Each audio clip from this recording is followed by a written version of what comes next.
Non-Monogamy Help is a podcast where your questions about polyamory, open relationships, and non-monogamy get real answers. Your host, Lola Phoenix, is the author of The Anxious Person's Guide to Non-Monogamy and has been answering listener questions since 2019. Names and details are changed to protect your anonymity.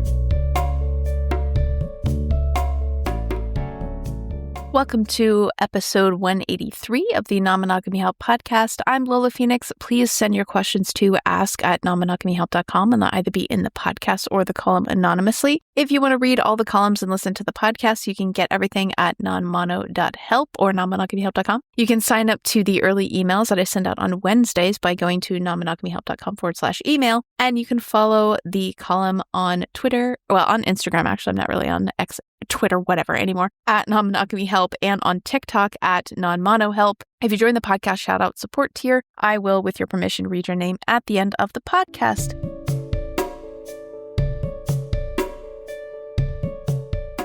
I'm always interested in promoting apps or activities that bring people together, and that's why this week's episode is sponsored by the app Be More Kinky. Be More Kinky is the leading app for helping couples in kinky or non-monogamous relationships understand their kinks, communicate them with their partners, and organize play. What's really great is that you can add more than one partner. It can be really great if you're in a long-distance relationship to maintain your dynamic.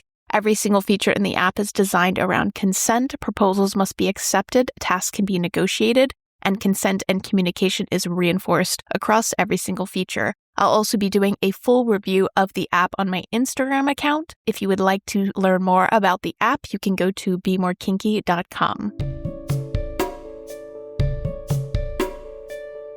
Let's get to this week's discussion question. If this is the first time you're hearing an episode every week, before I read the letter that I'm sent, I put forth a discussion question that you can use to get to know your friends, partners, anyone else a little bit more. I also answer it myself briefly to give you a little bit of context. This week's discussion question is an Otter Being Polyamory conversation card discussion question, and these are specific to polyamory, so really, really useful. You can get them at nonmonogamyhelp.com/cards, and you can get 10% off using Non-Mono-Help at checkout. So this week's discussion question is, what does your ideal sex life look like? Think frequency, time of day, turn-on/exploration. So for the purposes of keeping my private life private, I'm not going to go into the details of that here. But I think that it's interesting for someone that's sort of on the ace spectrum, more or less, I think not a lot of things are talked about in terms of having responsive desire and being someone, I think I'm quite lucky in that regard. I maybe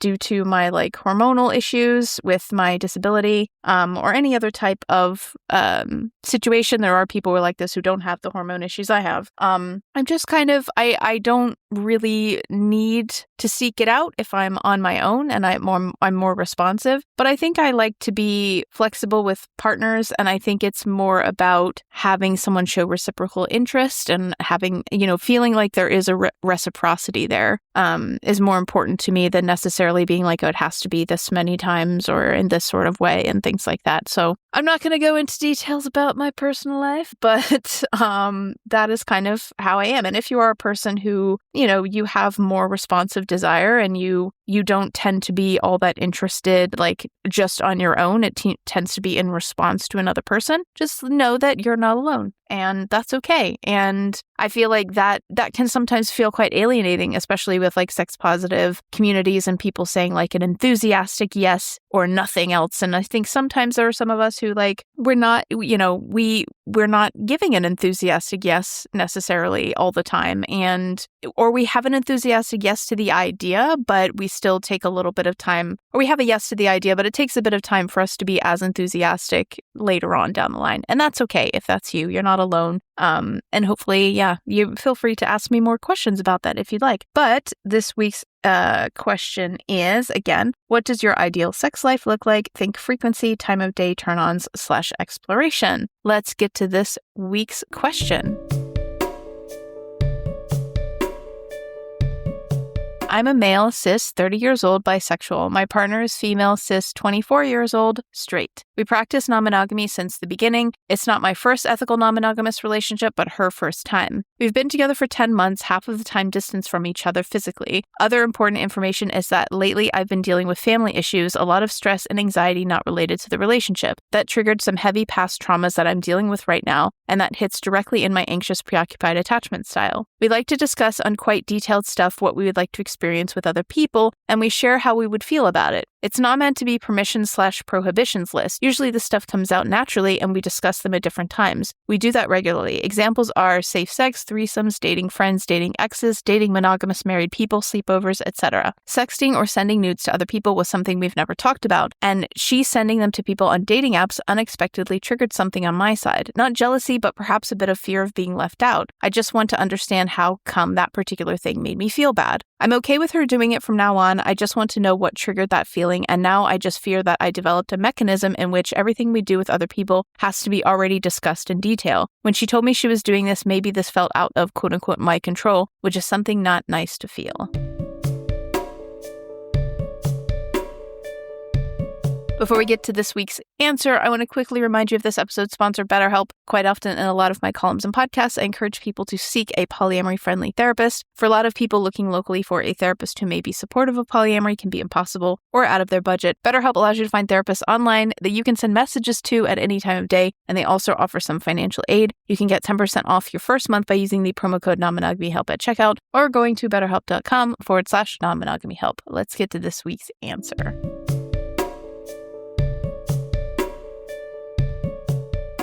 I think that you're actually super observant about what might have triggered the situation. And I just want to say that I'm really proud of you for not allowing that sort of emotion to override things and to make it a permissions thing, or to kind of have a reaction and feel the desire, like go immediately towards controlling things. I think that's a really great thing. And I think you should pat yourself a little bit on the back for that. I don't think you've necessarily developed a mechanism for, discussing, like everything has to be discussed. But one thing I would invite you to think about is that I do think sometimes in response to a fear either of being accused of cheating, a fear of their partner's other emotions, or a fear of another relationship escalating to a point where it affects your relationship, people sometimes do hyper disclose, or they have this opinion of like, we should tell each other everything. I want to know everything, or I need to tell you everything because I'm afraid that if I you think you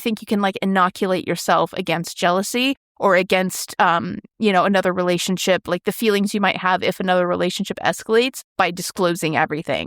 And there are some people who genuinely just like to hear that information. There are some people who, that is sexy for them. That's a turn on for them, and that's fine. But I think that there are a couple of things about that to kind of like think through and even talk to your partner about. Like, are you disclosing things with each other because you enjoy hearing what each other's up to? Would you do this in a friendship? Would you do this if, there was, at what point do you think disclosure is needed? Like, have you discussed that? Like, have you really talked about like, okay, when do I need to be notified about something?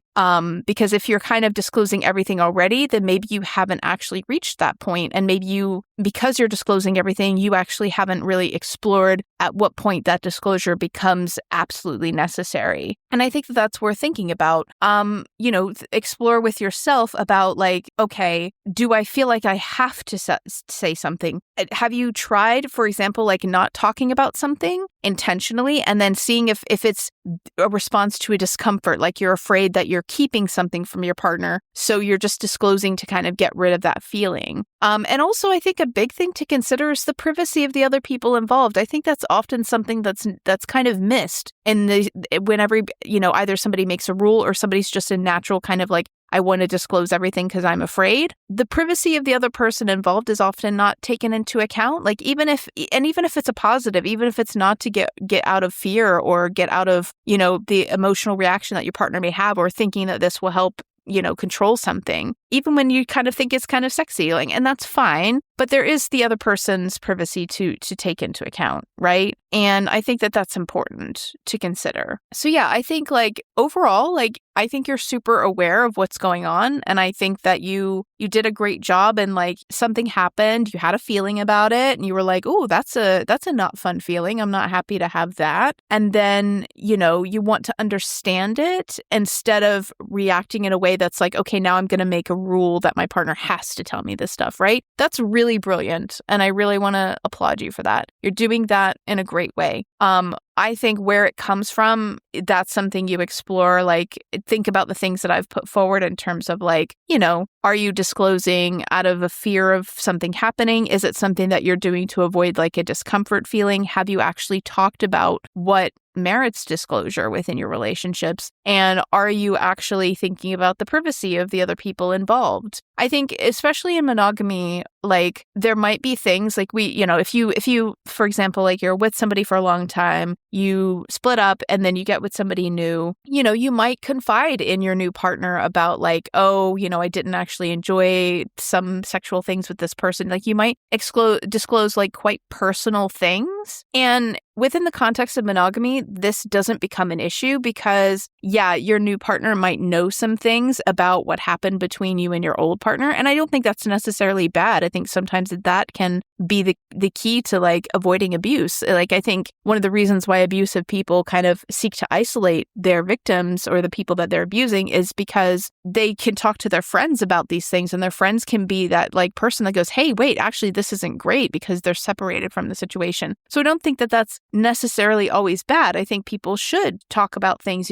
maybe things that details about their relationships with their friends and their new partners that they, are kind of private and are kind of personal, but it's not necessarily bad within that context to disclose that, because that's about processing things. That's about, getting friendship advice about things, right? And I don't think that within those contexts, there is any risk of like that person, like, I mean, maybe there is, it depending on, but I don't think that there's necessarily like your best friend, if you tell your best friend about like, oh yeah, I like to do such and such with my partner, because you have that kind of friendship, and some people do, then there isn't necessarily a risk that, at your next meetup, at like a next kind of like big hangout together with you and all your friends and your partner, your friend's going to go up to your partner and be like, so I hear you like such and such. Like that's not necessarily an issue. So I think people using this kind of framework can go into polyamory with the idea that like intimacy involves disclosing stuff about other relationships. Intimacy involves sometimes comparing partners, and people will do this in polyamory all the time as an attempt to like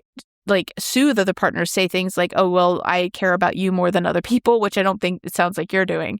Or they'll sort of, people do that in monogamy of sort of like, oh, you're better at this than my other partner was, or something like that. And that's not something that I think is super helpful in a polyamorous context. But it can kind of lead the path towards the kind of hyper disclosure, the kind of thing of like, okay, I'm going to tell you all about these things. And that becomes the intimacy, and that becomes the thing that builds trust within each other. And so if you can't do that, or if doing that violates the privacy of somebody else within a polyamorous context, then you kind of have to build intimacy in other ways. So yeah, I think you're kind of spot on. I would explore that, what is the motivation behind this for you and your partner? You could have completely different motivations. This isn't your first ethical non-monogamous relationship, but it is her first time. So maybe like she's been in situations where she's been cheated on before, or maybe she's just worried that she's not doing it right. So she kind of discloses everything because she doesn't want, the line between like what is cheating, what is not, when to disclose, like you haven't explicitly defined that. So she's kind of thinking, well, I got to disclose these things. And then maybe she didn't think about this thing, or,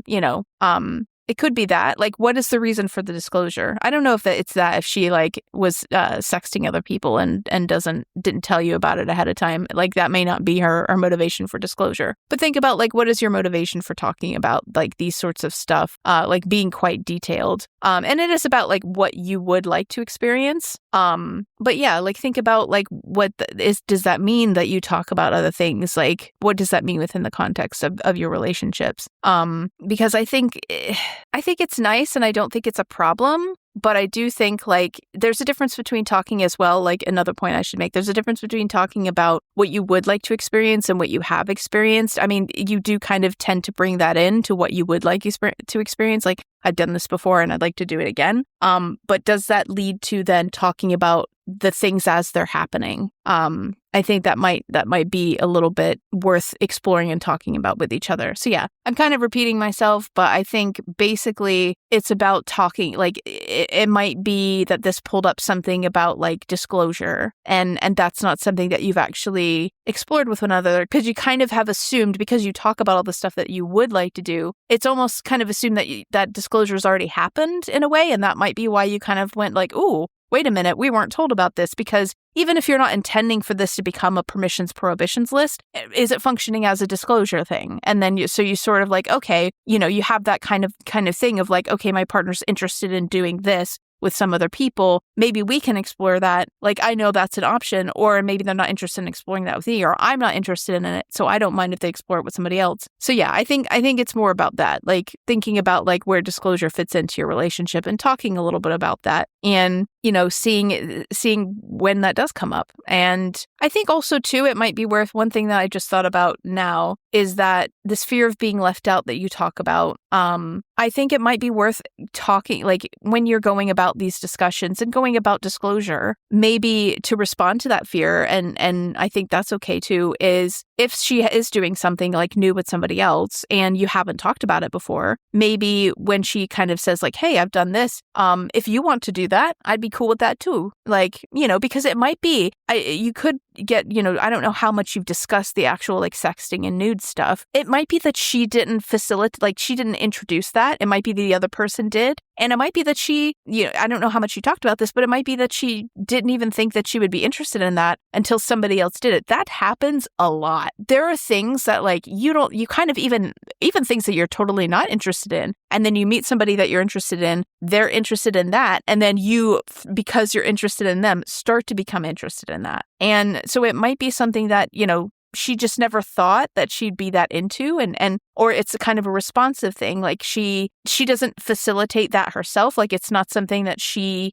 does on her own, but it's something that the other person enjoys. So then it becomes something that she's interested in. So that's another thing worth exploring too. And if you've kind of had this situation where you've talked about a lot of things and she tries something new or you try something new, and then you can, when you talk about it with one another, it can be less that, oh, I've done this new thing with this new person, period. That's the end of the sentence. And it can be more of, hey, I didn't think that I'd be interested in this. And, I didn't like it or whatever, or I didn't even think of this and I tried it with this person. I'm open to doing that with you as well. If they are, that might help with that fear of missing out. Because I think that makes sense. I think, I think you can find, it's not even about sexual stuff. You could easily have the situation with two partners where like one partner says like, oh, I really like to get flowers. Like that means a lot to me. Like there's a symbolic reason why flowers means a lot to them. And so you buy them flowers and it never really occurs to you to do that. And you flowers don't have any symbolic meaning for you. So it's not something that you think about. And you do that for one partner, and then the other partner notices like, they could approach it and be like, why don't you ever buy me any flowers? And, or they could sort of say, hey, I didn't even think that I'd be interested in flowers, but I'm seeing this other person get flowers. And actually, I'm thinking maybe I would like to have some flowers, or maybe I want to have something like it, something that symbolizes that you're thinking of me. And I didn't know that I wanted that until I saw you giving it to someone else. Like that can totally happen. And it's really, I think that it seems like you're self-aware enough to be able to deal with that in a situation where you're not like, it's not about like, oh, this person got that, why haven't I got that? But it might be that like that comes out. Because I think a lot of people sometimes, and especially myself in the past, like I have been afraid to ask for the things that I want. Or I've been in situations where I did ask my partner for something. Like I did want my partner to do something with me. I assumed that they just didn't want to do it and they wouldn't do it with anybody. And then they dated somebody else and they did do it with them. And that was not fun. That's a whole mess of not fun feelings. So I think like things like that can naturally arise in situations where, in monogamous situations, you wouldn't necessarily see that arise because you ask for something, you don't get it. Either you decide, okay, I'm done with this relationship, or you just accept that you're not going to get it from that person. And then you never have to see them give it to somebody else. So then you just think, well, that's just not what they do. But then when you're in a polyamorous context and you see them giving that to somebody else and you're like, oh, so you can do that. You just, for whatever reason, don't want to do it with me. And that's a whole nother kettle of fish. But yeah, in general, I feel like I've blathered on and been really confusing and unhelpful. And hopefully that's not the case. I think that you're overall really, really observant with yourself. And I think that's really, really great. I would talk a little bit about like what disclosure is, because I don't know how much of what your discussions are of like just what you would like to experience versus what you have already done versus what you plan to do. Like that could all be encompassed by that description. But I think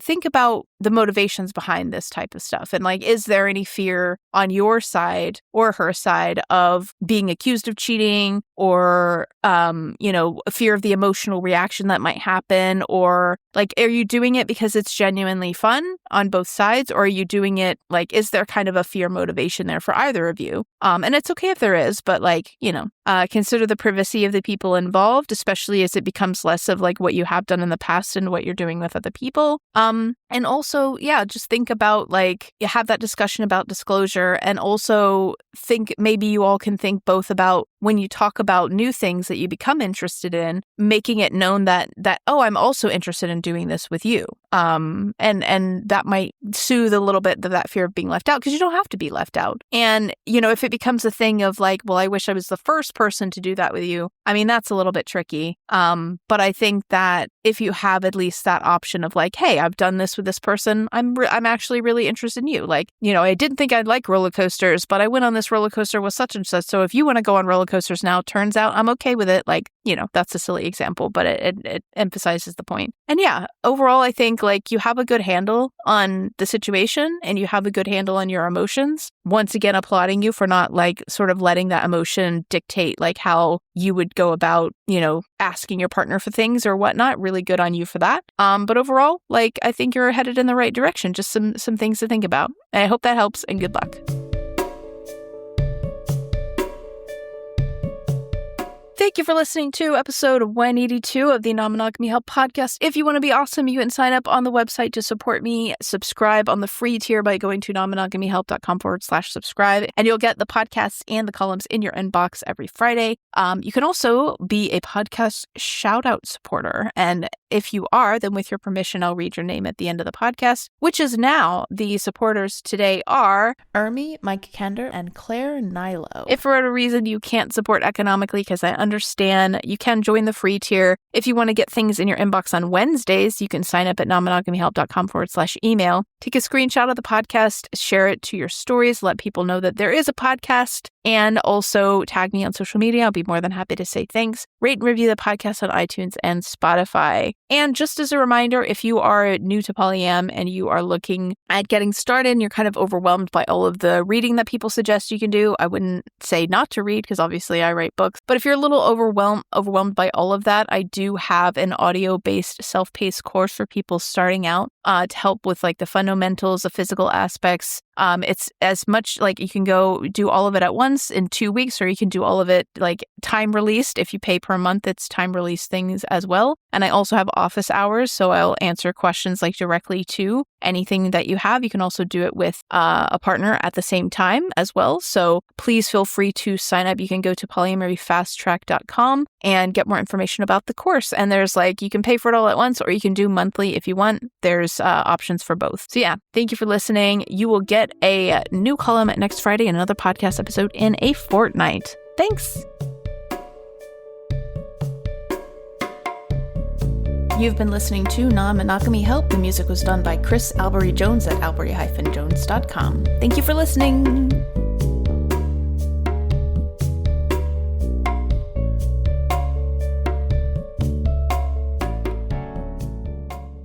La la la la la.